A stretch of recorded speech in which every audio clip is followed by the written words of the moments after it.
recognize you. Our basic assumption is that we're working with a team on and they're all doing the same project, but again, not everyone really has that context. So let's help you make this relevant to your context as we go along. The other assumption we've now added is the assumption that your team has agreed to balance learning and action. So we add that to our key assumptions here, that they have agreed to that. I wanted to start out before we jump into what can be achieved as far as learning and action. I wanted to just jump in with a little story here, because one of the things that I always had problems over the years with is trying to understand how is an action learning project experience different from just doing a project. And one of the things I think I mentioned last time is that your team has to expect that time is going to be added, that actually taking time for learning adds time onto their team meetings, and that's one way it's different. But I'm going to give you an example of something that happened to another action learning coach, and I liked how he handled it. So this is something that I think is different about an action learning team experience. So the issue was that the team experienced, his team experienced significant conflict while working together. This is common, and it's a real problem. I mean, every team that we're on has some kind of differences of opinion. In this case, it was a significant conflict. The team came together at a retreat. They had an exercise to work on together, and it not only caused some conflict or disagreement, it caused a lot of bad feelings. Now, what happens in an action learning experience? Well, let me ask you first. Has anyone experienced a team that had conflict? I mean, you were on it, you were a member, or you were leading it, and what happened with that conflict?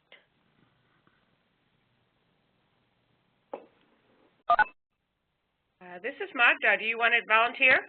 Yeah, go ahead. Hi, welcome. Welcome. We had a little tech problem. We were leading a practice collaborative addressing issues of adverse infant outcomes through CityMatch, and we had a team that came together from a southern city. It was predominantly an African-American-based team with only one person not of color who was European-American Caucasian. And the conflict that emerged in the team had a lot to do with underlying issues of perceived racial tension and racism. So it was at a very profound level. And there was issues of health disparities that they were dealing with within this team itself. So that was the major conflict, and it blew up wildly on site, to the point where the team dissolved when it went back home. Okay, thanks for sharing that, Magda. That seems similar to what this team experienced, although the issues of race can be very big and hard to deal with in some situations. This was a big conflict, too, that this coach experienced. The retreat ended in this case, and everyone went home. And then the coach was meeting with the team, their next meeting. Conflicts that are probably smaller often get swept under the rug. No one deals with them. They disengage. I, personally may disengage from the team and not work as hard, et cetera. So in an action learning experience, one of the things that may be different than sweeping it under the rug or just moving on is that the elephant is exposed. that you use this for two reasons. What happened? You exposed the elephant, one, to increase team performance, to identify that there's an issue right now, and secondly, for learning, because in this case, conflict is very common in teams. In fact, if you don't have some conflict, you sort of wonder. So this is a learning opportunity. And what this coach did was he asked one question at the beginning of the team meeting. And his question was, he didn't ask, so who started the conflict, or tell me about the conflict. He asked, how are you feeling right now about your project? And he asked them to reflect in their journal. And at that point, the experience was the conflict. He asked them to reflect, and then his role was to help them make sense of it. So what he found is, or what they found, is that when they went around the room and read what they had written, they all felt deflated and upset, and they found that they shared, hey, I feel sort of deflated right now. And it was through that conversation that they got energized, and they had an excellent meeting at that point. So I use that as an example because a lot of times, conflict, we don't do anything about it. But because the coach exposed the elephant in a way that was non-threatening and let them uncover it, they were then energized and were able to work through it.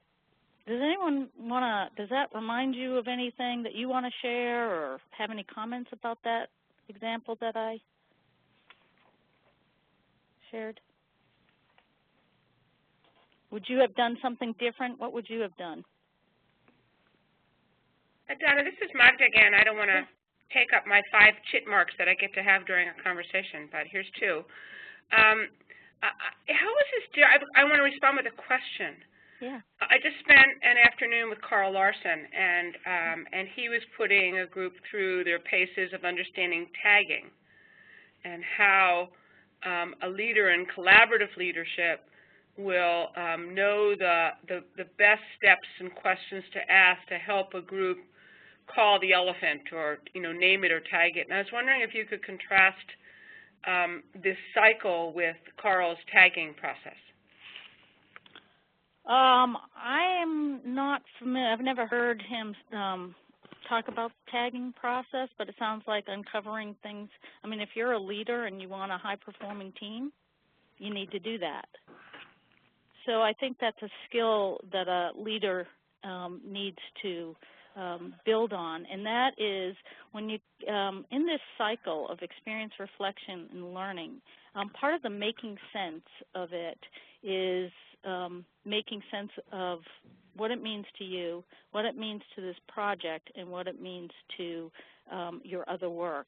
In this case, building skill at identifying the elephant in the room so that you can be a high-performing team is part of the making sense. So I think that's a skill a leader needs to have in collaborative leadership, and that's how I would relate it. Does that make sense to you?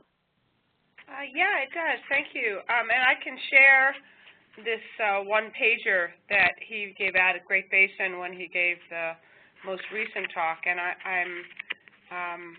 I guess I'm just curious whether or not it needs to be a third-party facilitator coach, and or is it the skill of anyone in the team to be able to then say, I noticed that this is happening, or, does anyone share what I'm seeing or feeling?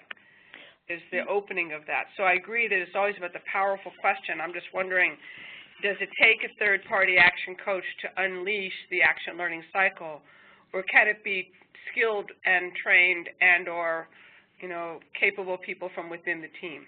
I would say it should be people within the team. However, they're not always comfortable. My team, one of my teams also experienced conflict at the same retreat. It was a powerful retreat, I guess, where they had to do some activity that uncovered a lot of any team that was sort of on the edge and being sort of nice suddenly lost sort of the niceness, and a lot of conflict emerged. But anyway, my team wanted to talk about the conflict that they all said was there, but they didn't want to talk about it until I got there. And the thing is, you know, I went into a little panic when I heard that, because I was thinking, okay, all right, I've got like 10 minutes to prepare for this team meeting, and I just learned they had a bunch of conflict and they want me to resolve it. And what I decided to do was not resolve it for them. I was there, and I said, so what do you want to talk about? And then they just did it. But they needed me in the room. I'm not sure why, but I think the skill is that they need to, for every team, agree up front, again with the setup, that each member is empowered to, you know, raise a flag when necessary. You can't always have a third party. Right. Of course, that's not to assume that conflict is going to occur. You know, action learning doesn't differ because it's an assumption you're going to experience conflict. No, that was just an example. Right. I brought up the example that as an example of what the coach may do. The coach notices the conflict. The team is deflated, and he wants to get them back on track and uncover that conflict so that they can move ahead, but also so that they can learn from this. Right. From what just happened. That's the point I wanted to make. However, it is easier to be an action learning coach for a dysfunctional team than a high-performing team. Makes sense. Because they have a lot to work with. Right. Right. You can talk about a lot. If you're an inexperienced coach, it actually is, you know, if you have a team that's sort of immature and there's a lot to work with, that's actually a good place to start for your coaching. I was thinking more in terms of not necessarily assumptions, but expectations, where, you know, if you're expecting to get conflict, you're probably going to get it. But at the same time, you're not always looking for it. It's just a matter of recognizing it, dealing with it when you come to it, whether it's exposing the elephant, tagging the elephant, whatever it is. Mm-hmm. And then being skilled enough, not only to recognize it, but to use it in the process to work on through. So I was just thinking of it from the terms of from expectation. You're not expecting it, but if it were to occur, then you deal with it. Yeah, and most teams, I mean, you have that forming, storming, norming, and performing stages of teamwork, and some teams coast through the storming part of it, but not all. Someone else had a comment? So Donna, hi, this is Carol. Yeah. Hi. Hey, Carol. Hi there. I'm wondering, is the question here about conflict is how can an action learning process help sort of embrace and teach people to work through conflict better than other team processes, or is that what we're trying to talk about? I was using an example. You may have come on after I started the example. I just wanted to share an example of how action learning project work is different than just project work. And my experience was that a team had conflict, which is not unusual for any team, but in an action learning process, the coach will use that as a point for stopping the team, to uncover the conflict and use it as a learning, a period of learning, but also as a period of you're stuck, your performance is stuck, let's deal with this. So that, it was just an example. Right.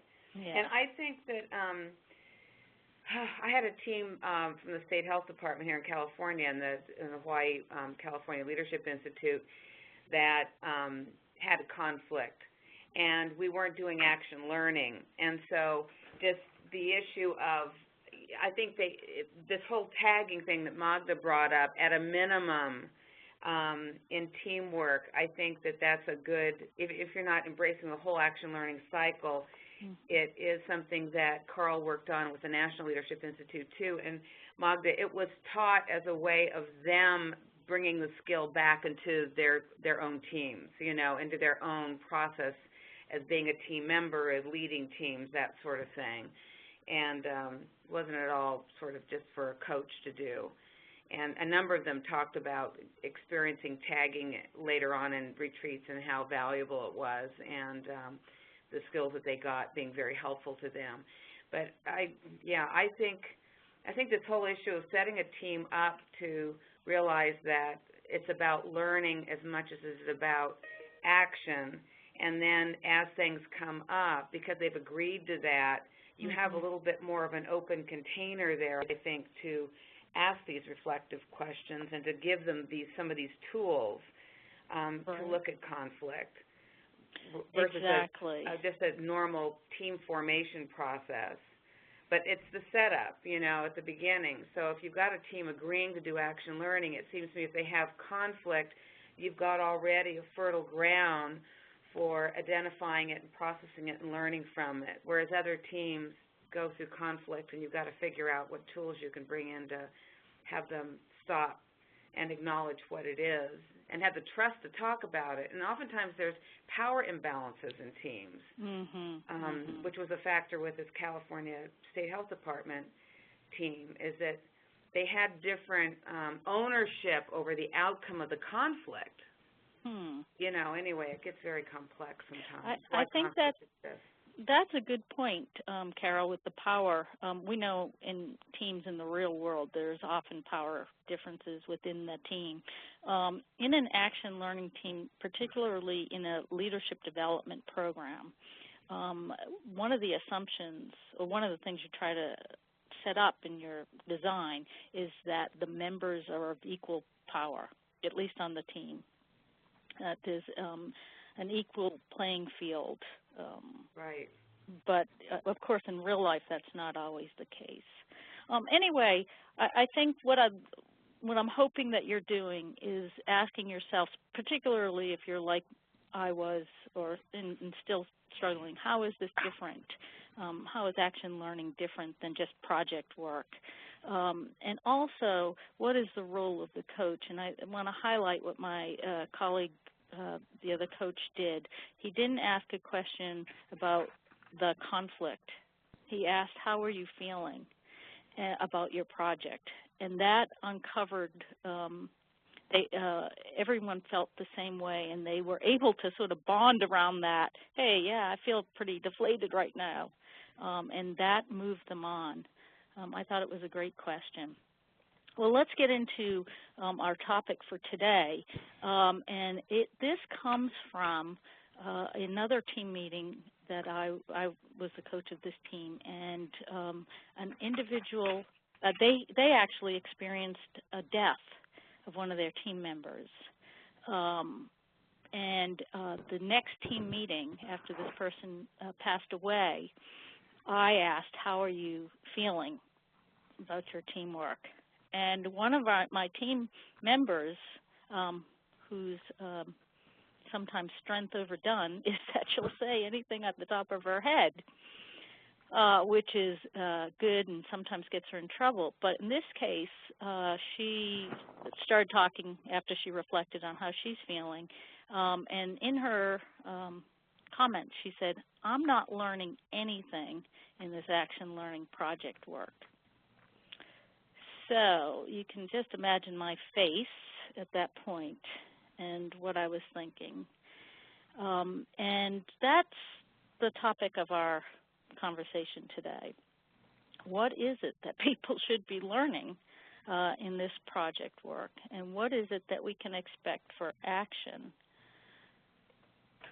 So I want us just to increase our awareness of the kinds of things you can learn or do through an action learning team experience, and then potential challenges for you or barriers to maximizing learning or action, and then if our assumptions of the 5-member learning team working on the similar project does not fit your context, or even if it does, how can you transfer some of our discussion to your work? And I have a little disclaimer, a little note to myself. This is obviously not an academic presentation about adult learning theory. Some of the reading backup material you have, the O'Neill and Marsick book. They have an appendix that has some of the learning theory in it. I think Michelle mentioned last time that the Presidential Management Fellows Learning Guide was helpful, and I think it has some great stuff in it relevant to our discussion today. And then I sent you a pretty lengthy, although I think sort of interesting, article called Experiential Learning in Teams. And then for an assignment, I asked you just to think out what would be some learning objectives for a team. And maybe you have a team in mind. Okay, so getting back to my participant, my fellow or scholar that said, I'm not learning a thing. I actually probably did more learning in that meeting than any of them when she said that, because my mind was racing, like how could she say that? And upon reflection, I realized some things that I'm going to use sort of as the basis of my comments. The first thing is she is an emerging leader. She's a younger leader, many years left in her career. And I, after talking with her, realized that she has a limited view of learning, sort of an immature view of what, or maybe not immature, but maybe it's her way of viewing learning. It's very limited, and she doesn't know what kinds of things she can learn through this experience. She also maybe doesn't understand that that while she may know something, her ability to do it and transfer it to different levels of mastery is something that is also considered learning, building that skill to a higher level. She wasn't aware of what was being learned in the group. I was not doing, as you can see on the coach side of this, I was not doing a good job helping that team capture and make meaning of their learning. And finally, she said also, in addition to I'm not learning a thing, this project that we've selected is not, I've already done something like this, but this is not new to me. So she did not pick a project that was stretching her in any way, or the project they were doing was not stretching her. So what I thought I would do is go over what I think I need to do with the team now based on her comments. Does anyone, I'll stop here. Does anyone have anything to say about her comment or? So Donna, when one person in a team brings out something like that, do you take the entire team's time with her needs, or are you doing this one-on-one with her? Well, it ended up, after she said that, then another team member who was being used to help the staff come up with evaluation tools. She was on a evaluation liaison committee. They had asked her to answer a survey that they were going to send out to all the participants. And one of the questions was, how is the action learning project work supporting your learning? Okay, so that was one of the questions. So she then said, yeah, I had to answer this question and I didn't know how to answer it. So it was not just, it ended up not just being this one woman. Okay. It ended up being the whole team, really. When they started talking, they realized, yeah, what are we supposed to learn from this? I'm not sure what I would have done if it was just her, but it felt, I examined how I was being a coach at that point. So it felt real and felt useful at that time to talk with the whole team. Any other questions? Yeah, this is Gail, and it also occurs to me that learning styles could be involved here. Mm-hmm. I mean, I have some staff that are real concrete, linear thinkers, and they don't really, I mean, and they understand the value of reflection, but it's not something that they take too easily. So if they haven't really practiced it, then it's sort of hard to figure out how would I use reflection right now in this situation. Exactly. So I don't think that, you know, thinking about that would change what the coach needs to do, other than be a reminder to, you know, really assess that or be aware of that at the very get-go of the group when we're setting things up. Yeah, the learning styles. Thank you, Gail. Yeah, I'm going to mention that. Any other comments or thoughts? It really was a aha moment for me to have someone just blurt out, "I'm not learning a thing." I was like, oh no. All right, well, let me go on. Learning styles was really the first thing I thought of. And this, I don't want to be academic at all, but maybe you've heard of Kolb's learning styles. And that, I'm not going to go over those at all, but I think it's interesting that we're talking about learning and development. Our leadership programs are about learning and development. So why shouldn't we reflect on how people learn during our time together? It's important that people understand, as Gail, you just mentioned, that people have different learning styles. And that was important for me to remember with this particular person. She didn't understand. If she said to me, when I go to the retreats, or she said to the group, when I go to the retreats, I'm learning. I understand, you know, what I'm learning, but when I come to the action learning project work, I don't feel like I'm learning. So her idea of learning was show me a new spreadsheet, but she wasn't understanding exactly what else she could learn in her own style. So I think it's important that people understand their own style of learning and how they see learning. It's important for them to understand that it takes a variety of people with different learning styles actually to create a high-performing team. There's literature that says teams that have different kinds of learners on them will be a higher performing teams. The other reason I bring this up is that it's important for you as a coach to know your own learning style, because it will influence how you coach. You'll ask the same types of questions all the time because those are the kinds of questions you're interested in. So you just need to be aware of that. Donna, before you go on, yes.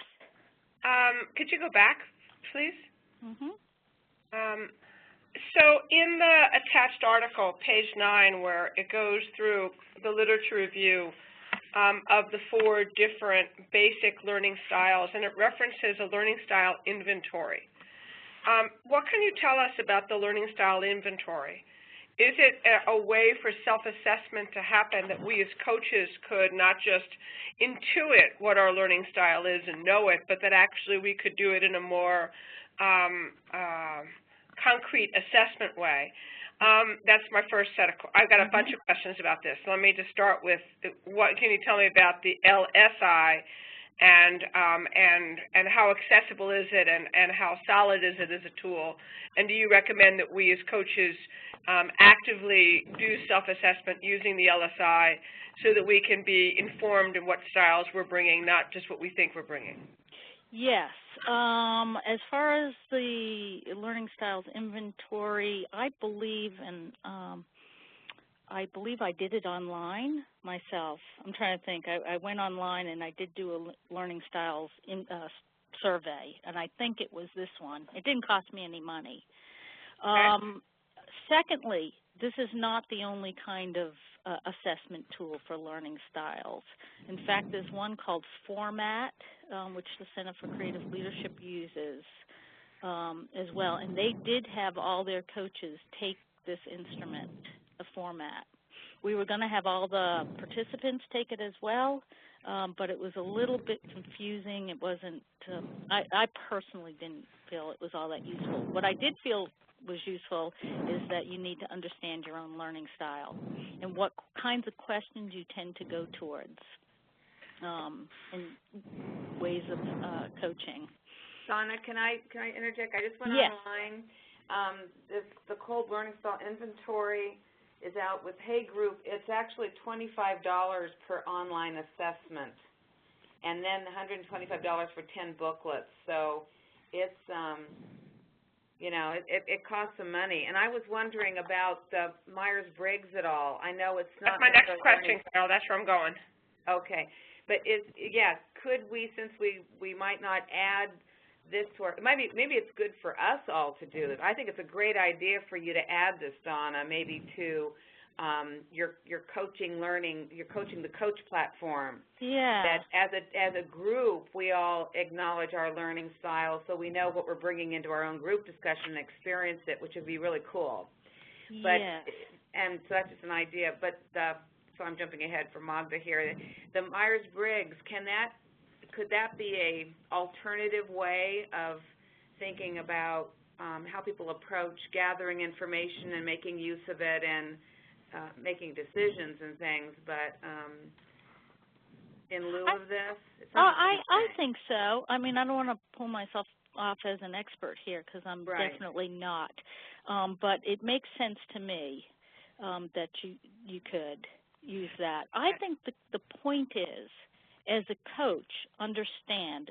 I mean, as Gail said, I've got some, she said I have some people who are linear thinkers, et cetera, to understand that people have learning styles, understand that you have a specific style, and allow a conversation to occur up front. We are talking about helping people learn and develop. Therefore, they should know that they have a preference for how they learn.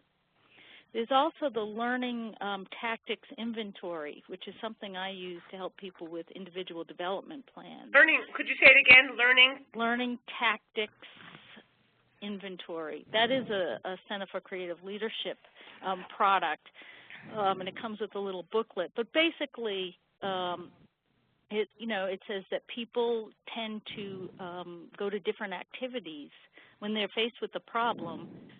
How do you solve the problem? How do you learn about it? Some people go and read a book or Google. Other people observe. Other people jump in. So it's all related to this. I think the point is, allowing people to stretch their learning, but understand their own style. Go ahead, Magda. You had a... Sorry, no, I was listening. I'm sorry, I didn't mean to jump in. I want to follow along on two different levels, because for those of us who do instrumentation in our leadership institutes, I think the edict that you give, which is know where you are before you start to lead others in this, so that you know that you're going to be, so that it's transparent at least. I know where I am on a CSA, I know where I am on a KAI, I know my Myers-Briggs, and so the more that the coach or the leader of leadership development can bring that kind of knowledge-based awareness, it keeps us honest and allows us to also maintain some space so we're not unconsciously biasing. So I appreciate that point. Towards that end, I'm trying to figure out how, whether it's the learning tactics inventory, it's the Kolb learning style, it's the format, how that aligns with other hardwired preferences and styles, whether that's change style indicator, whether that's Kearton adaptation index about how we innovate, whether that's Myers-Briggs in terms of personality type. One of the things I've always appreciated that CCL has done when I did my training with them was to show me how do these different tools align so that I can see the connection between FIRA-B and Myers-Briggs and KAI. Is there any such connection that we can learn about in the alignment or not about learning styles, assessments, Myers-Briggs, our preferences and styles about how we solve problems, how we innovate, or even how we deal with conflict is something as simple as the TKI. I'm just trying to figure out how those connect, and that obviously I'm that kind of learner, so I'm asking for this, and others may not ask for this, but it helps me understand it from a systems perspective. And I'm going to add one more question in at the risk of overloading, and that is, does one have a clear preference among these four, and therefore one can change and stretch? Or is it really hardwired, and so you got what cards you're dealt, just lead with your cards? So I'm wondering the degree to which it is fluid and changes as we grow and change and mature as learners. So that's a whole lot to throw out you. You can take any or all or none of the above. Yeah, I think I'm going to have to open it up to the group because I'm going to be guessing a lot. I believe that the learning styles are similar to Myers-Briggs, preferences, or even FIRO-B, but it's not like you can't do or stretch yourself. I think you have to be aware, however. Does anyone else want to jump in here? I think they're very good questions, Magda. I'm a little bit more than I feel comfortable answering with expertise. It's almost like that's getting us a little bit off the subject. Yeah, let's. Slides, and it's a deeper conversation, and I like to suggest that we don't spend time on it now because it's like a parking lot thing. All of that assessment talk is really important talk. And frankly, Magda, I think that would be a great conversation for a webinar, and bring somebody in from CCL or something. I mean, Donna could help us about, are people talking about connections about the assessment tools? But for now, I think that's taking us off track a little bit. Yeah, I appreciate it. I don't want to take more time, and that's why I say any of the above, all of the above, or none of the above, so I want to honor the group's time, but I wanted to at least pose the questions so they're out there. I think they're great questions, yeah. And let's hopefully have some discussion in another forum on that. Anyway, getting back to my scholar's comment, I'm not learning anything. Learning styles was one thing that came to mind for me after she said that. The second thing that came to mind was, really, what can someone learn through this experience? And it occurred to me, as I said, that she wasn't seeing tangible things, so she felt like she wasn't learning. So if the Marsick and O'Neill book talks about, let me see, can you see the arrow? No. No. Can't. Okay. I haven't quite figured out. Talks about these different levels of learning, and this was one of the big ahas from that book for me. This triangle where a lot of our learning is haphazard and unintentional. It just happens as the group gets together. I mean, you might have an aha. In this case, the action learning coach can help the group capture this learning. And this might be at the end of the program. Let's have a debrief. What did you learn through your project? So a faculty member or a coach can help capture. The next level of learning is really the coach starts off with questioning and reflecting, which many of us are already doing as well. And that starts off often around questions about the project. Tell us more about the project. What's your view of this issue? Reflect on it. Share what you know. So the project reframing would be something that many of us are doing. At a deeper level, what a team member or team can learn is more about themselves as individuals and how they perform in team, and how a team functions, and how to get a higher level of team performance. At this level, the coach is helping them go deep to understand their mental models about action. You know, why do they feel this way? Why did they do what they did? And then in the Marsick and O'Neill, this transfer of knowledge to your organization. Okay, you learned it for this team project, but what does it mean for your organization? So links to the organization, we often don't get to that level.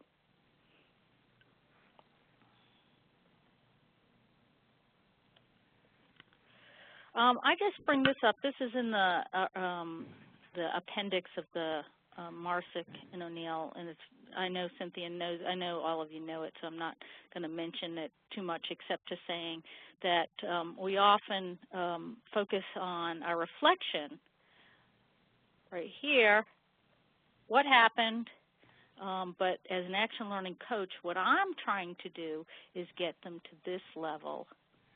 Why did it happen? Why did this happen? So that goes to the mental models, that third layer of their triangle. And I bring this up for the mental models too because I thought this part was important. When we get to the leadership, helping them unlearn. We talk about learning. What can you learn? We really also are hoping that they unlearn, or maybe things that were working for them in one job are no longer relevant or helpful. So what kinds of things do they need to unlearn in order to move ahead as a leader? Whoops, what happened?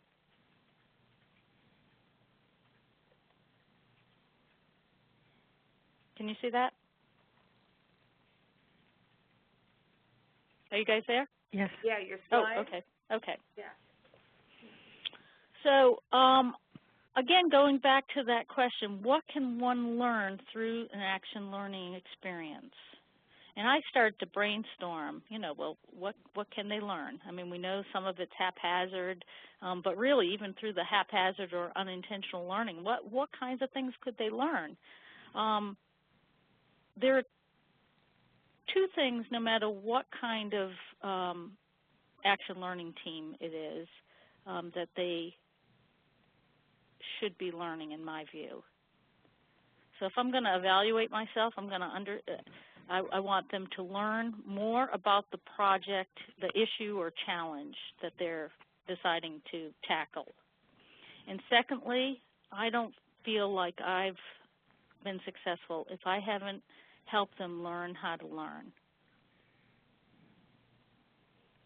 But here's a bunch of other things I thought that they could learn, and you can add to this. I mean, this was my own brainstorm. So I thought they could learn more about their issue, learn more about a particular public health skill or methodology. They may learn, you know, doing a media campaign or something that we use as a strategy in public health, and learn more about themselves, their strengths, their weaknesses and skills, learn more about others, their strengths and weaknesses, more particular skills that come either from your program that you're focusing on, conflict, collaboration, as Magda said, team performance, and then things about the systems in which they work.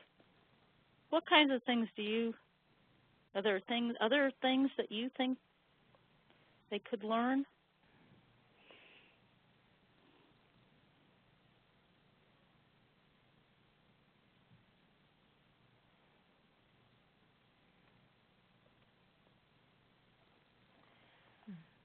This is Carol. There's something about learning, and it might be in the self area, learning how to trust and how to in a sense be vulnerable and transparent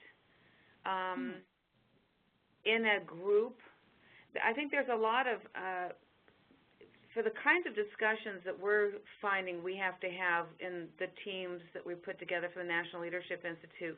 One of the reasons that it's really working is that there's a lot of trust that's building between the members. So the qualitative, not just behaviors in schools, but some of the qualitative nature of trusting of creating some trust, caring, support in the group to be vulnerable about what you're learning and not learning. That seems to be important for our process. Thank you. And that should be modeled in your very first team meeting. That's great, Carol. Thank you. What else? Anyone else? And when you're working with the team, what are you hoping that they're learning? This is Brandon. I think for our team projects, for our teams, we require them to tie some of their learning to the competency basis because we know that... I'm losing the sound. This is Ken. Oh. So we tie some of our learning to the competencies, and you talked about that some, like when you talked about conflict and things like that, but we make sure that every team, it's an individual, not be just based on their team, but each individual has to identify some competency or one or two competencies that they're going to work on throughout the project, because we really tie it towards leadership and learning better leadership instead of getting to an outcome on the project. Thank you. Actually, Brandon, thank you for mentioning that. One of the things you'll notice that I haven't mentioned, although I guess you may have thought it was understood, is that for us, we're focusing on leadership. But not all action learning experiences are just focused on leadership. But that helps direct you as a coach to just focus on questions that are related to helping them build specific competency skills related to leadership. Thank you. Brandon, you snuck under the radar here. I don't see you on the list. That's right. But he's on view. If you can see him, he's perfectly viewed in a white shirt today. Oh, okay. Sorry, I don't have my camera up. Great. Thank you. Could I also offer one? This is Magda. I was wondering, one of the things about action learning and being part of a team is that the life of a team has a beginning, a middle, and an end. And one of the things that I think that can be very effective through action learning, although it hasn't been made explicit yet, is paying attention to beginnings and endings. You talked a lot about things you have to do at the beginning, things you have to do at the beginning. You know, make sure you build trust. And there's a lot of startup things, and we've already had conversation about that. But in the life course of a team, I think the action learning experience allows us to understand that it takes its course, single loop or double loop learning along the way, and that we also can learn about endings. And I was wondering where that might fit here. Oh, thank you. I love that. I actually am about to end a team experience, a team I've been with for 16 months, and I am right now struggling, well, struggling's maybe too big of a word, but trying to figure out how does one end this experience. Now, for them, their project goes on a little bit longer. I mean, they're not quite ending their work together. But your point about beginning any team experience, how do you begin the team experience and how do you end it, but also how do you begin the coaching experience and how do you end it? I think that's wonderful. Thank you for bringing that up. Anyone have some thoughts on that?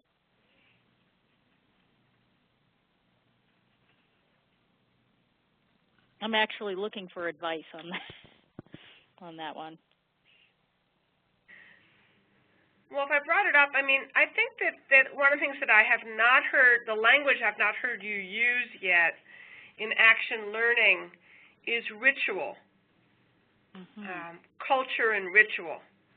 And I think that, and this may be team and not necessarily action learning, but the action learning part of beginnings and endings is the consciousness and intentionality and some of the tools that you can use. And I think that there are rituals, sometimes called activities, that can be brought into the team work that has less to do about the project and all to do with the life and beginning and ending of the team.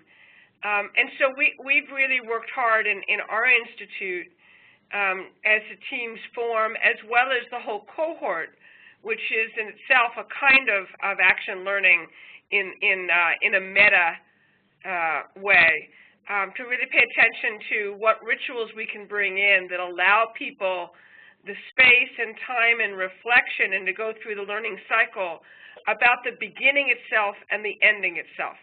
So I can talk more about that, and I want to not take us off task as I tend to do, and I want to be responsive to the group, but I also want to encourage us to think about the overlap with intentional rituals out of the culture of beginnings and endings.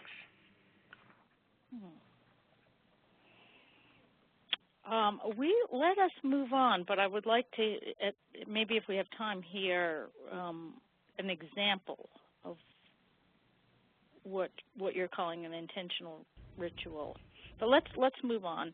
Donna, this is Cynthia. Yeah.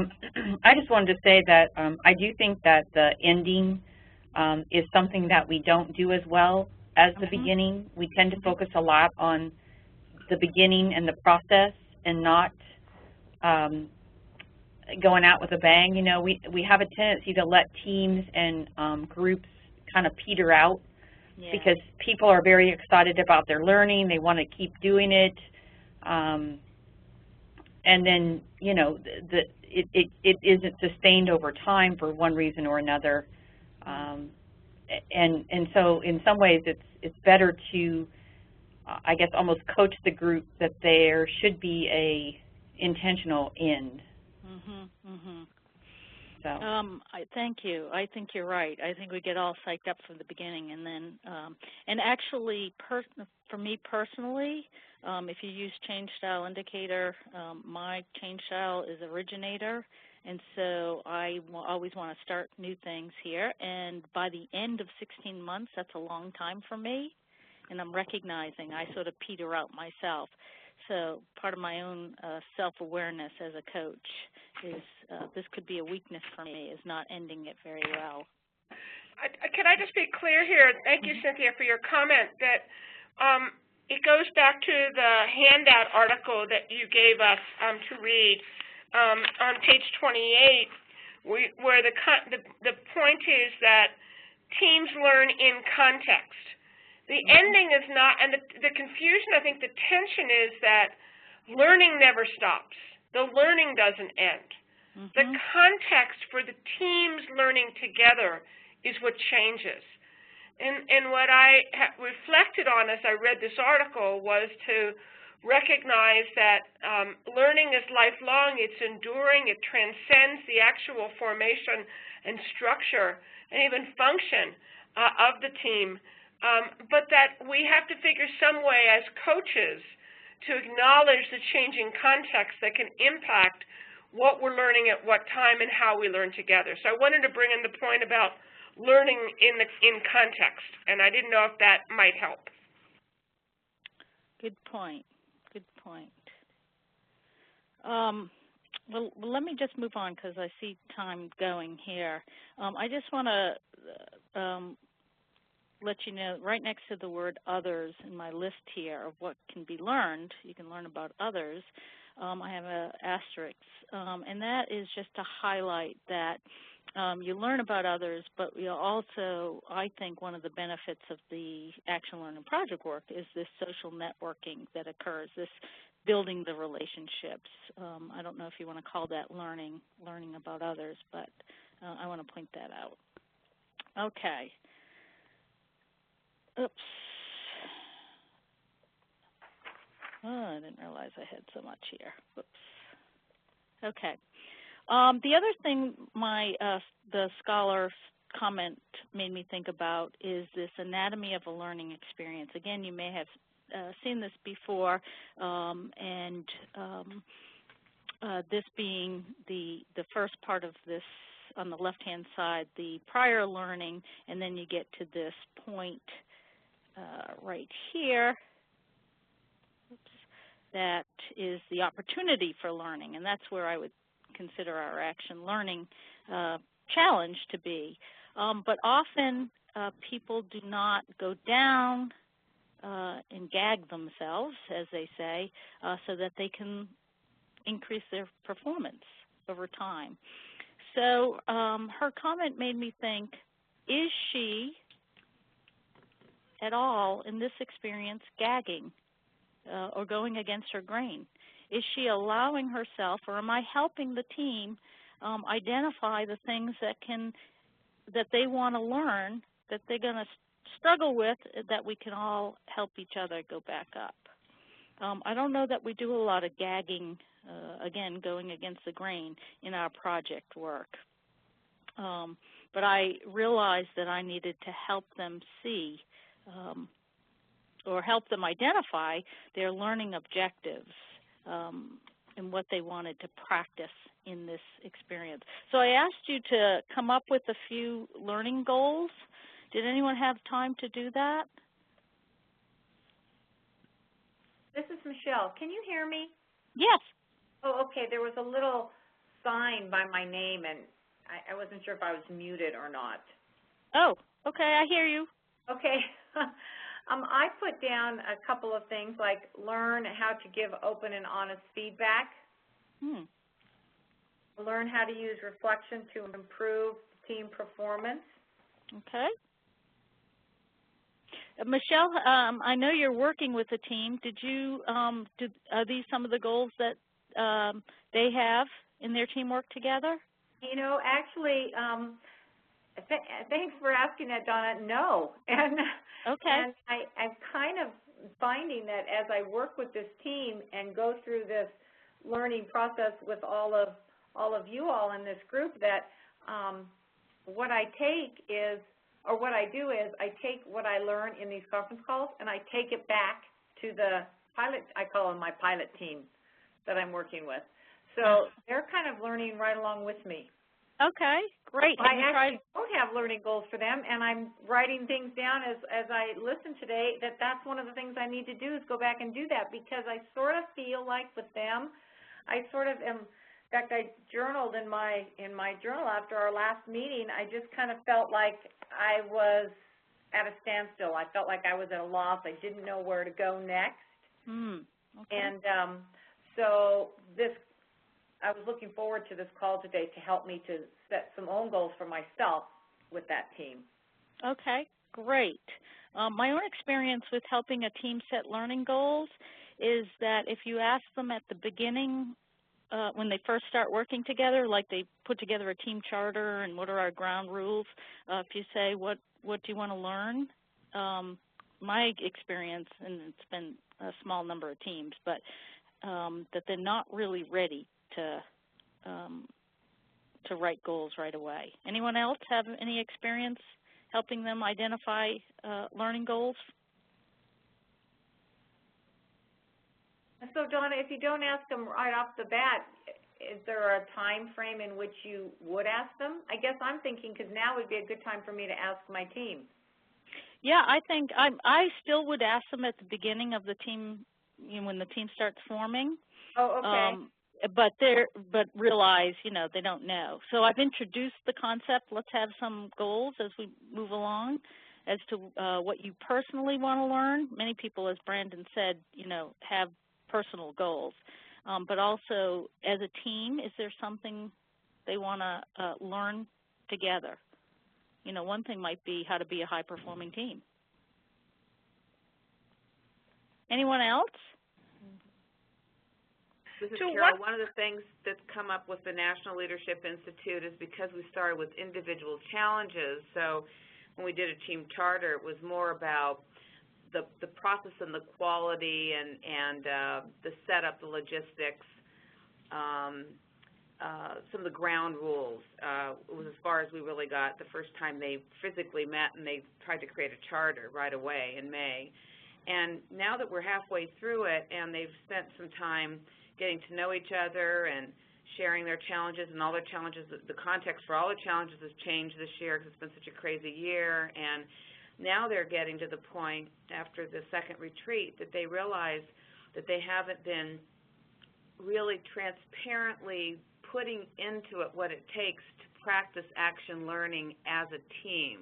And so they're beginning, a couple of them are saying, what I want to learn more about is how action learning really works, and for us to be more transparent about what we need to do to to do our preparation, to have our, to have taken some action when it's our time to talk about it. So our setup's a little bit different, but what I'm interested in and glad about is that they're actually saying, I can learn to deal with the challenge and talk about it and get support and that sort of thing, but I really want us to slow down and be more methodical about our preparation, our questioning, and saying, well, what are we going to do next, and what have I learned by sharing what I've done, and just that in our situation we're trying to use an action learning model that's more specific to this. Each individual person has a challenge, but they're saying, I want to learn more about action learning, which is great. Yeah.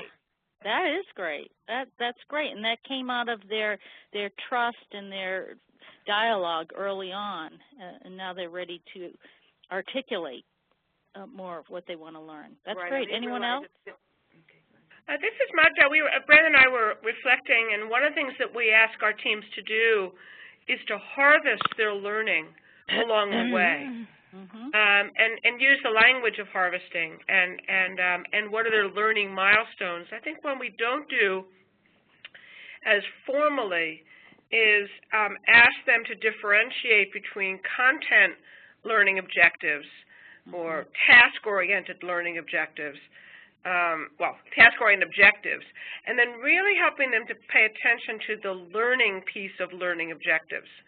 And so I was reflecting what you were saying, and I'm wondering if in fact they were to be clear up front as in the beginning as they're learning more about their preferences and styles and their diversity in other domains, and if we were to bring in preferences and styles specific to learning, the degree to which an objective in learning could be to identify, understand, reflect, and use the diversity of our learning styles in our team to perform better or to learn more.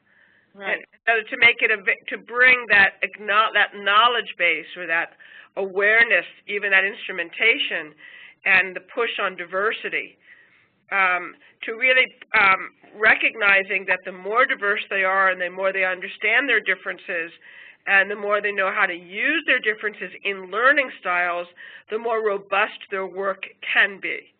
And that's one idea of an objective that I thought I'd put out that we might want to incorporate it more explicitly up front. Thoughts? I think that sounds great. I think the thing is that we want to make sure that we do. Because I think we all recognize when they have an experience and ask them to reflect on it, it is helping them make sense of that experience so that it's used for future work. One of the things that I'm becoming more and more conscious of is that even if you, I think Michelle said something about wanting people to learn how to give feedback. If sometime during your 6 months with this team or a year with this team you say, okay, you just learned a model for giving feedback, whatever model you use. I happen to use something called SBI, Situation Behavior Impact. Let's practice SBI in this team meeting. So that's once.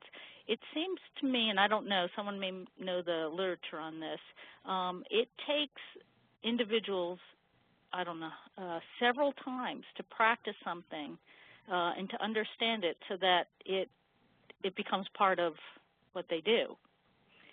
So you need to get them around the circle a few times. Practice it, reflect on it, make sense of it again, and try it again. And we don't often have that much time with them to practice that many times. Comment? What's the I stand for again? Situation, behavior? Impact. Impact, thanks. That's just one model for feedback. Right. I'm just thinking, we use this circular model to talk about action learning cycle.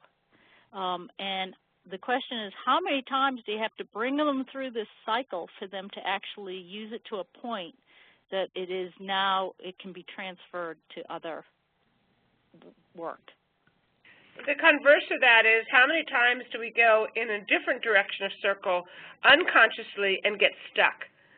So when I hear people say, we don't have enough time to slow down and pay attention to this, we got to get it done, I try to acknowledge that, in fact, the not paying attention to this proactive cycle puts folks in a negative, stuck cycle where they end up with the same results or are dysfunctional. So from a prevention perspective, it's a way to make the case. Yeah, it's that slow down so you can speed up, and the slowing down really does, if they trust that process, really will help them speed up. Good point. Well, somewhere in there is return on investment, but that's entirely different. I just got a call. This is Doyle. I just got a call from the commissioner. I've got to go see him, so my apologies, but I'm going to have to leave the call.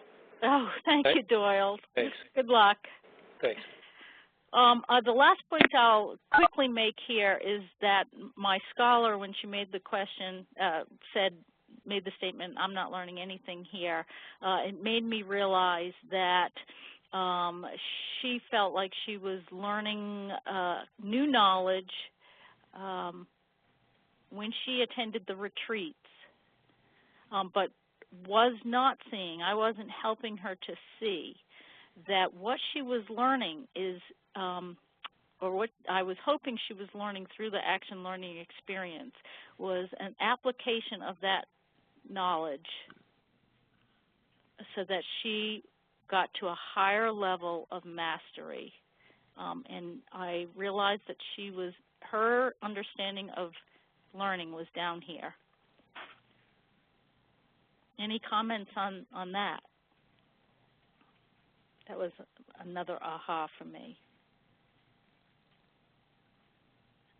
To what degree do we go against the grain in that we're encouraging, in the context of the action learning team, this kind of critical self-reflection and mastery, and there's a whole emphasis on learning. And when you're not in the sheltered environment of the retreat, you can be swept away by the daily morass and the inattention to learning, particularly in a time of actual or perceived crisis or chronic stress. So how do we, if the context for their team learning in leadership development is actually across organization and there really is not necessarily a team that you're part of within your organization,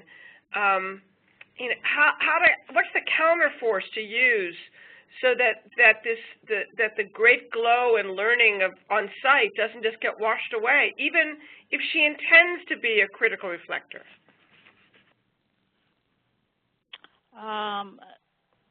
Anyone want to comment? Your question, Magda, was how does all the learning that occurs at the retreat not get washed away from all the daily crises and... Well, in your previous slide, if you could go back one, and I don't mean to hold you up, and again, if I'm being disruptive, you'll tell me, but you're asking that the guided application happens relative to the structure of being at the retreat, and you're asking for some durability of critical awareness to transcend the structure of guided application, and that the team can reinforce that. And I'm just trying to be pragmatic in the feedback that we get from some of our folks that work on teams for learning for the Leadership Institute, but it's not part of the culture or style or context of their daily work, that even their awareness of wanting to go to critical awareness, there's just no reinforcement. I was just wondering, how can we not just embrace action learning, but how can we help them to go against the grain of their own dominant daily culture? Oh, that's a good question. My first response is that you need to help them identify, and I think Brandon said that you help them identify the one or two competencies they do want to work on, and that they're willing to put the energy into, which might mean going against the grain within their own organization. And then I would say you can't focus on much more than that because it does take a lot of energy. You're going to get the guided application. This is where the action learning team comes in by helping you practice what you became aware of at the retreat. How much can we expect? How high of a level of mastery can we expect? It depends on where they start, I guess. but I wouldn't take on too much. I'd pick the thing that they can make a difference without going against the grain in the organization too much. Anyone else? Well, and this is Carol, I think what we all try to emphasize is that, you know, you have your own sort of span of control and influence as a leader depending on your position in an organization. And even if the culture of the whole organization doesn't support bringing some of these, applying some of the skills or the behaviors or team process or qualitative nature of group dynamics, that you can at least bring it back to the group that you're working with. And I think it's been helpful in the National Leadership Institute where they've been applying it to their own span of control. Their challenges are about that, and so then they bring it back to the group. And maybe that's a qualitative nature of these projects, or people are really all in a team working on something together. Maybe there needs to be some time of, so how are you learning to learn, and what are you doing back with your own folks that you're leading or the teams that you're in, and have some time reflecting on applying some of this stuff back beyond the project, group, teamwork, back into their own situations. Maybe that's where the group becomes a support group for applying some of the action learning principles or what you're learning and how you're applying it in your team project work back in your own environment, and having some time to talk about that. Because sometimes you don't have, when you go to a leadership program, you don't have a lot of people from your organization learning the same things, and you're going back and trying stuff sort of by yourself, but that action learning group can form a support group for applying this stuff in your context. Great. Thank you. You're leading right into this slide of barriers you're going to face as a coach for people learning. Any other thoughts here that you're going to face as a coach? We've already spoken about the important shift from doing to learning. So the barrier to learning is the presumed higher currency that action and results get versus learning. That it's not about the learning, it's about getting something done. So that attitudinal shift, unless it happens, can present a chronic barrier. Thank you. This is Michelle. I think what I have found is lack of time. Because the team, even though they've committed to meeting committed to meeting for additional time for action learning, sometimes they get themselves, oh, I got to go, and off they run. So time has been important for me. Exactly. I think these are important ones. Because we're running out of time, let's talk about action. I had a conversation with another coach the other day, and her comment was, I'm coaching a team. They're doing a health-related project. She's also a trained health professional, although she's an experienced coach as well. But she said, I think my team's project stinks. It's not going to get them anywhere. And so we had an in-depth discussion about what does action really mean? What can we expect for teams that are enrolled in a leadership program that may be 6 months, maybe a year long, if we're lucky, maybe even a little longer than that. What do we mean by the action part of action learning? Well, I don't think it should matter if their project is a terrible project or not. It's what do they learn by participating in this team, and what do they learn from how they put their project together. Okay. So it's more about what they learn rather than... Anyone else? Well, are they stuck with the project if it stinks? They don't think it stinks. Right, but they might decide it stinks down the road and decide to change it. Yes, and actually that's entirely up to the staff of the leadership program as to whether they'll let people change their projects. I personally think that if they've done their work and they've asked reflective questions about, they've done root cause analysis and they've tried something and they realize it's not a good project, I think they should be able to change, but that's entirely up to the program. Yeah, I mean, I think that's a valuable learning experience. Mm-hmm. Anyone else have any ideas of what we mean by action? Hi, this is Carol. In ours, it's really the action that individuals take and agree they're going to, what actions they're going to do, basically, between the time they present and the next time they present. So it's at the personal level. It's not what we're going to do, but it's what I'm going to do. Okay. And what action I'm going to take, and there's been a discussion already about why and that open reflection, but then the next time they present, they're presenting on the actions they took, maybe some additional, and what they learned from them, and the group asked open-ended questions, and then the issue was, so then what are the next actions I'm going to take? So it's at a personal commitment level to take action, to reflect on the impact of that action, and go through that open reflection process with the team. Okay. Carol, I agree with you, but I don't think it's I don't think it's an either-or. I think that the action learning infers that it's happening actually at 2 or 3 levels at the same time.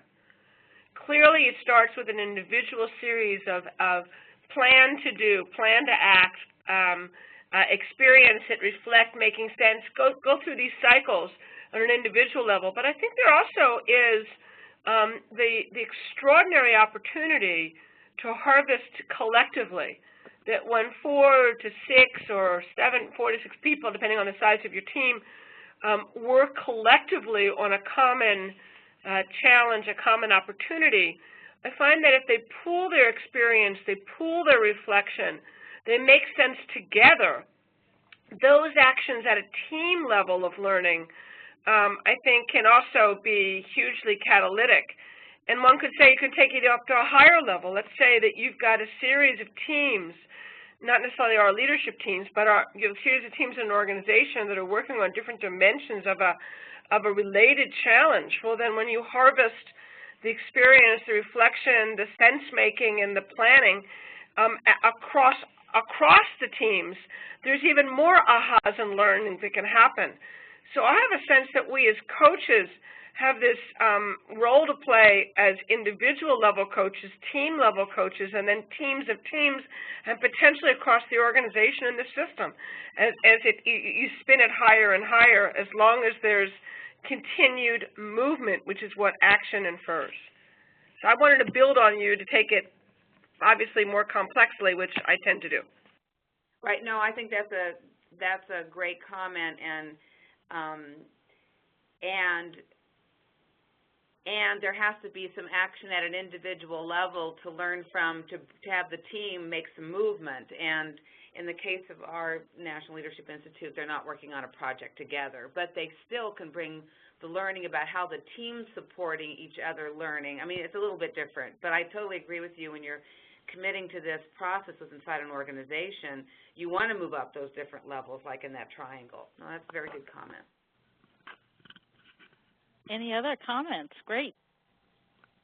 You know, I have a question. This is Michelle, and I don't know if I see we're running out of time, but it's a practical question that I'm struggling with about my team, and it's probably not that difficult, but I seem to not be able to figure it out. I'm not sure if this is a good time or if we even have time to ask that. This is a perfect time. Please go ahead and let's bring this discussion to you. So instead of posing, let's have you pose a question. It won't be a reflective question, but your question to the group. Okay. Well, I've been working with I call it my pilot action learning team, and we had a meeting last Friday morning. We've all agreed to meet at 8 o'clock. So there's 4 team members plus myself, and so 3 plus myself show up at 8 o'clock, ready to go. and they had all agreed that in their ground rules that they would wait 10 minutes for somebody to start. Mm-hmm. I mean for everybody to get there before they started. Mm-hmm. So anyway, this one girl, I call her a no-call, no-show. She didn't call in. She didn't show up. They waited. They ended up waiting about 20, little more, 20, 25 minutes. And they didn't seem to be as bothered by this as I did. I was just so aggravated by the fact that they had waited, by the fact that this girl had not been responsible to call in. And so I was really struggling with my aggravation when they all just said, okay, well, we waited 25 minutes. Let's just go ahead and get started now. And so my questions to you were, first of all, how do I deal with my aggravation as a team coach, because maybe it's just my problem and not theirs. So I did ask them a question. So this whole time I'm like thinking, oh, what would be a really good, action learning coach question to ask them? I asked them a question, and I'll tell you what I asked them. I don't think it was the right question. But what I said is, what would happen if you stuck with your ground rules and only waited 5 to 10 minutes before you started your team meeting? That was my question. And after I asked it, I thought, I don't know if that was the right question or not. So my question would be, one is, what happens when you're so frustrated by the team that you're just, you're like, ugh. And then second of all is, what would have been a more appropriate question to ask? Been there. But I'll shut up. So what do you guys think?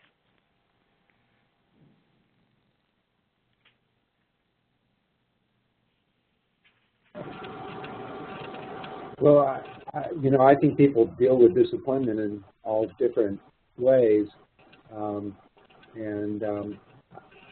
so I tend not to get as upset, but I agree it's disappointing. I think maybe the question for the group is, well, why did you wait so long, or how did it make you feel to wait so long and still not have that person show up? But I'm not clear on the reason. Okay.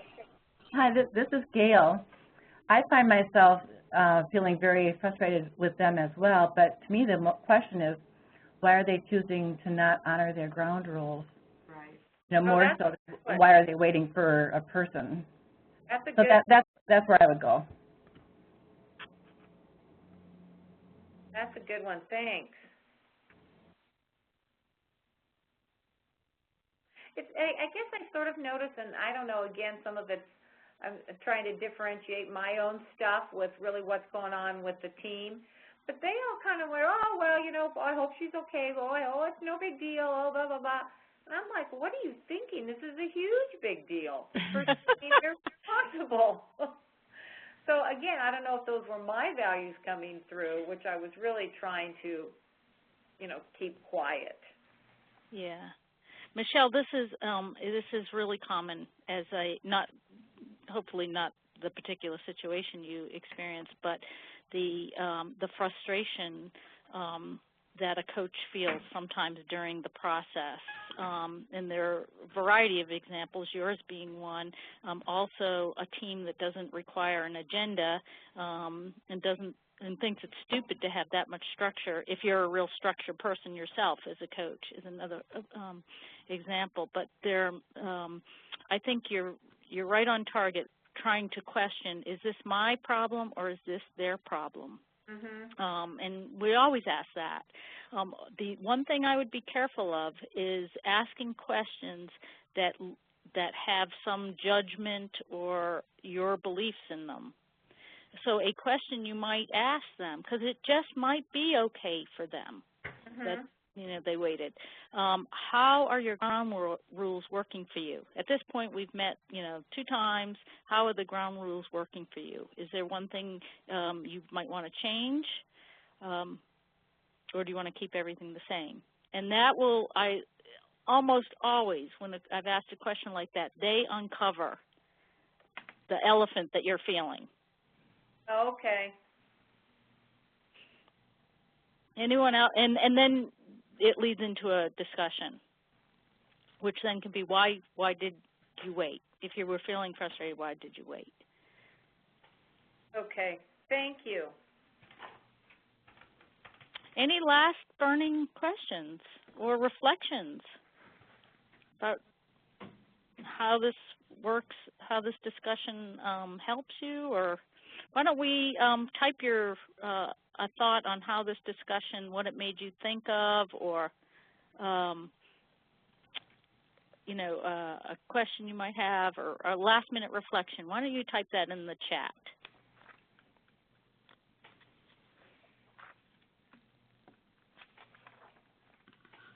And send it, I think, to all attendees. Vote.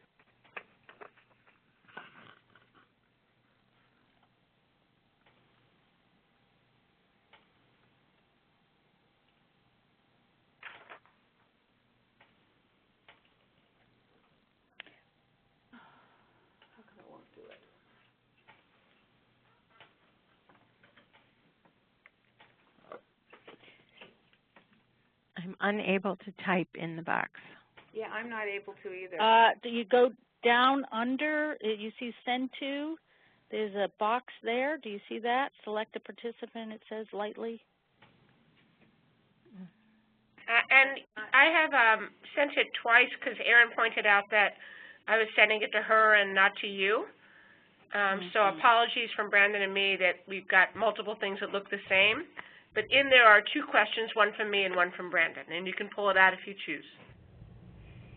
Yes, by default, everything is sent to me, so make sure you select host, presenter, and panelist so everyone can read the questions.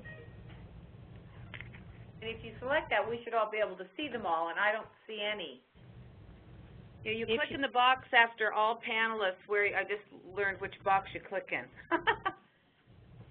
You say send to, you go all panelists, I got and then it's the box below that. Okay. Oh, all participants. That would work too. But I'm not sure if Donna will see it if you just select participants. All, yeah, all. I don't have all participants. I've got host, presenter, and panelists. Thank you, Donna. Do you have all attendees? Is that an option for everyone, attendees? No, it's host, presenter, host and presenter, host, presenter, and panelists, and then all panelists. Oh. Donna, it's looking like only you and... So if we send it to host, presenter, and panelist, it won't go to Donna? Or It will go to Donna and myself. It's looking like you guys might not have an option to send it to everyone else. No, we don't. Host, presenter, host and presenter, and host, presenter, and panelists. So I guess, Erin, you and Donna have seen the ones that we've sent in, but no one else can see the others. Yes. As soon as everyone's finished sending their questions in, I can copy like you did, Magda, and send it to everybody if you'd like that, if everyone else would like that who's posted something. But Erin, isn't that a feature that you can correct on this so that we can, because that's one of the things you should be able to do in these, is to everybody see each other's chat at some point. Yes, I should be able to set it up so you guys can do that. I will definitely look into that next time and make sure I have it correct. I apologize. Great, thank you. Donna, thank you for reflecting on my question.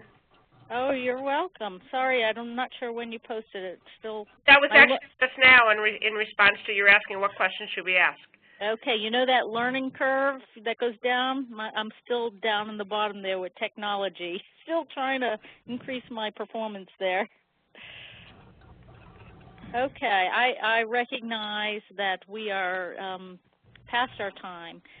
If you have a last-minute question on there, go ahead, post it or just say it.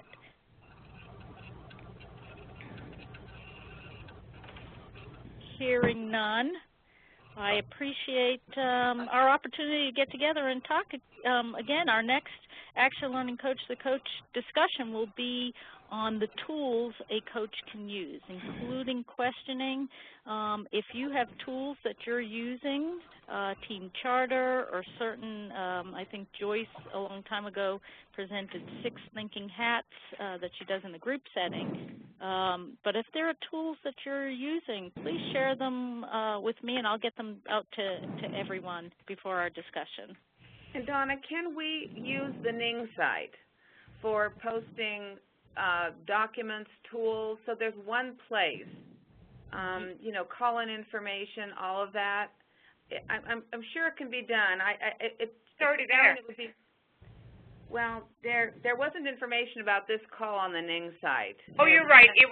Part of it was up there, but the email piece was not. You're absolutely right, Carol. Yeah, and then the message from Donna about materials and all of that.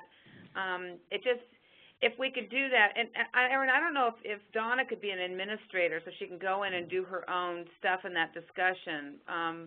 But I am the one that put that up. It's my fault also. I apologize for having it put up late. I didn't post the WebEx link though. I don't know if that can be posted there. I just wish we could use that for all the messages. And then if we all get messages when they go into that, then we'll have them. But since we know the agenda, we know the time, we can just go there and be reminded of the materials, the attachments, just a one-stop, place. Yeah. So would you rather not have WebEx in an email, and just have Donna let everyone know through one email when the PowerPoint's posted, the WebEx posted? Okay. Yeah. Okay, Donna, I guess we can work together on that. Not everyone is linked onto the Ning. Oh, really? Okay. And I don't know. Well, maybe do it both places. Yeah. I mean, it'd be great if everybody could just agree to be on the Ning if they're in this group. But yeah, well, we can find out who's not. I think it's an issue of being invited by Jeff or something. We need to figure out. Yeah, I know having Jeff as the main administrator of the Ning, our Ning site, has caused a few problems with being able to post things and get access to things. So I think it's a good idea. So let's explore how we can have this one site so you don't have to find all the millions of emails to piece the whole thing together. We would appreciate it. All right, everyone. Thank you, Donna. Thank you, everybody. Carol, can you stay on just for a second? And is Cynthia still there? Bye-bye. Cynthia had to leave. Hey, Carol, can you stay on for 2 secs? Yeah. Bye-bye, everyone. Bye-bye.